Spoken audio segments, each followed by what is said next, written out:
Hi Jade, Mr. Parrish here. I've read your working draft for the thesis-based paper, and I have some ideas to help you develop the final draft. Let's take a look at the works cited page first. Here, what's going on, I looked this article up, and pretty clearly what's going on is that this organization, it may be a hospital or some other health organization in Beaumont, probably Beaumont, Texas, is the name of the website. So you're not going to include it as the title, so delete this. This is not a person named Beaumont Health, so you're not going to include that as where the author goes. There is no identified author for the piece, so you're going to begin with the title, identical to the Insomnia article in the next option. Begin with the title, then when you reference this in your paper, you're going to have to include the title, either in the signal phrase, according to an article, health benefits being organized, or in parentheses, you can use a shortened title if you do a parenthetical citation, health benefits would be all you'd have to include. Include just one of the health Beaumonts, italicized, that's the name of the website, delete the other, then include the URL, and then the access date. All of this part here can be deleted from the final version of your citation. Okay. If you look at the Mayo Clinic one, similar kind of thing here, where Mayo Clinic is the name of the website, so italicize that, delete the Mayo Foundation Medical Education and Health. This just kind of repeats what's there, then the date, then the URL, you'll be good to go. And again, as you include this article, probably in this paragraph on sleep, if you do incorporate that particular article, then be sure that you include the title, because that's what gets linked back to the works cited page. And I'm assuming there's a connection there between being disordered and insomnia. If that's a point you can make, then that'll strengthen that particular paragraph. So for the most part, what your primary job right now is going to be to go in and incorporate the sources. You've seemed to identify 3 divisions here. So in your thesis, you might want to think about how you might incorporate those into the thesis as you revise it. You don't really need to say, in this paper we're going to discuss. I mean, it's pretty obvious that it's the paper, and I know you're going to discuss these things. So you might instead do something like, although organizing may seem like a somewhat dreadful task to some, it can increase performance, reduce stress, and help people sleep better. Or it can improve people's mental health by increasing performance, reducing stress, sleeping better. It just make these 3 things similar forms. That word dreadful may not be the right word. I think I suggest here the word onerous or boring. If you look up onerous, that may be the word you want.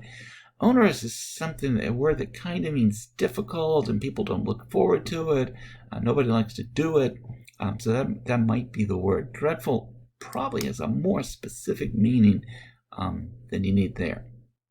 Okay, next big thing is going to be to cite the source, and I think in this next paragraph, or maybe this next pair of paragraphs, you might actually want to break this up to a paragraph that talks about performance at work, find a source that talks about that, and then maybe a second paragraph that talks about performance at school. Again, find a source to develop it. When I read something like this third sentence here, the third sentence of your paragraph is, as stated above, you don't need to be repeating yourself on the third sentence. What you really need here in one of these comments is this is where the source has to show up and develop that idea. All right. I'm not a big fan of etc. At all. I don't think you need it. I think for the day, week, or month is sufficient. I don't know what comes after month, a year, decade, century. That's the way that progresses. So this is probably more day, week, or month. Again, don't repeat yourself. Bring the source in to further develop that. You need the authority to show up and help make that connection, convince the reader of that connection between work performance and organization.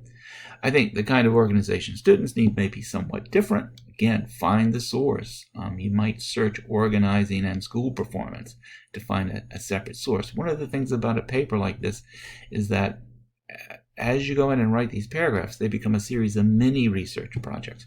What's the source that helps me write this paragraph on school performance? What's the source that's going to help me write the paragraph on work performance?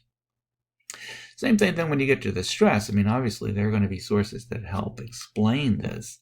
Right now, you're carrying the load, but again, find a source to help develop this. You're doing a good job of organizing the topic, introducing the topic sentences. But in this particular case, you need an expert to help make that convincing argument. Same, of course, will be true for the sleep paragraph. The order of these things, I think, works well. So I would keep that overall organizational pattern. But obviously right now, the source requires you to integrate, the paper requires you to integrate 4 sources. And you don't have them in the paper yet. So that's where, and basically each paragraph should have at least one source that helps you further develop or back up what you're saying. Okay?